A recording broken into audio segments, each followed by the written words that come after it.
Avropada gərginlik yenidən artır. Alman kəşfiyyatının xəbərdarlığına görə Qərblə Rusiya arasında münasibətlər hər an qaynar fazaya keçə bilər. Berlin hesab edir ki, Avropada hökm sürən qeyri-müəyyən sülh istənilən anda geniş miqyaslı qarşıdurmaya çevriləcək. Bu isə regionun təhlükəsizlik arxitekturasını yenidən nəzərdən keçirməyi zəruri edir. Almaniya Federal Kəşfiyyat Xidmətinin rəhbəri isə vəziyyətin ciddiliyinə diqqət çəkərək bildirib ki, Avropada yaranmış sakitlik yalnız zahiridir. Onun sözlərinə görə Avropa artıq faktiki olaraq atəş altındadır və Moskvanın təmkinliyini zəiflik kimi qəbul etməsi vəziyyəti daha da təhlükəli edir. Buna görə də Almaniya hesab edir ki, Qərb ölkələri mümkün eskalasiyaya hazır olmalıdır.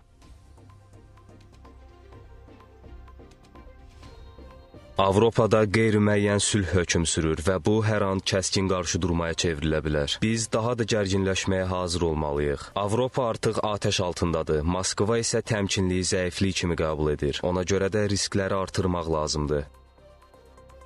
Bəzi ekspertlərin fikrincə Rusiya artıq bir neçə ildir Ukrayna ilə müharibə vəziyyətində olduğundan uzanan döyüşlər və iqtisadi sanksiyalar Moskvanın resurslarını ciddi şəkildə məhdudlaşdırıb. Buna görə də hazırki mərhələdə Rusiyanın başqa istiqamətlərdə yeni cəbhə açmaq imkanları məhdud sayılır. Bununla belə istisna edilmir ki, Qərb tərəfindən Rusiyaya qarşı atılacaq hər hansı yeni addım, xüsusilə də hərbi və ya strateji təzyiq balansı tamamilə poza bilər.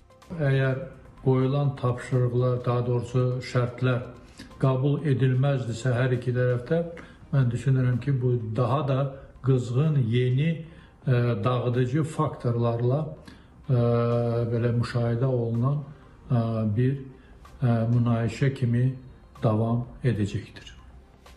Avropada yaranan vəziyyət artıq yeni bir mərhələnin başlanğıcını xatırladır. Alman kəşfiyyatının xəbərdarlığı təkcə siyasi mesaj deyil, həm də real təhlükənin göstəricisi kimi qiymətləndirilir. Qərblə Rusiya arasında gərginliyin hər an yeni hərbi və diplomatik böhran dalğasına çevrilməsi ehtimalı isə qalır. Analitiklər hesab edirlər ki, qarşıdakı dövrdə vəziyyətin necə inkişaf edəcəyi bir neçə amildən asılı olacaq. Ukrayna cəbhəsindəki proseslər, NATO-nun cavab strategiyası və Moskvanın növbəti addımları bu mənzərəni müəyyən edəcəyi əsas faktorlar sayılır. Bu baxımdan Avropada qeyri-müəyyən sülhün nə qədər davam edəcəyi hələ sual altındadır. Gözləntilər odur ki, region ya yeni bir diplomatik kompromis mərhələsinə qədəm qoyacaq, ya da gərginlik daha geniş coğrafiyanı əhatə edən qarşıdurmaya çevriləcək. İndi əsas sual tərəflərin hansı səviyyədə riskə getməyə hazır olduğudur, çünki bu dəfə səhv addım təkcə regional deyil, qlobal miqyasda nəticələr doğura bilər.